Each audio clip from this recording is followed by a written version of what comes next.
এখানটায় অঞ্জলি হচ্ছে সূর্য পুজোর। দেখো আজ আমাদের পাড়ায় সূর্য পুজো বলে না, বাঙালির 12 মাসে 13 পার্বণ।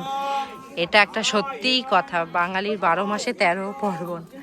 এই যে এনার নাতির হলো আজকে এ সারাবে, কি বলে ওটাকে, মানসিক। খুশি তুষ্কি দেখি টাকায় দিয়ে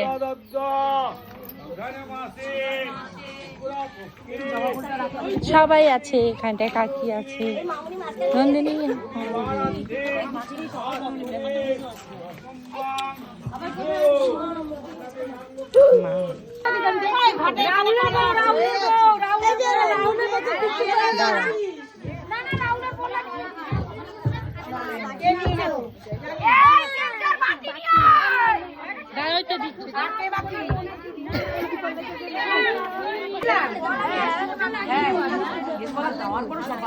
আরে নাও নাও কলাটা।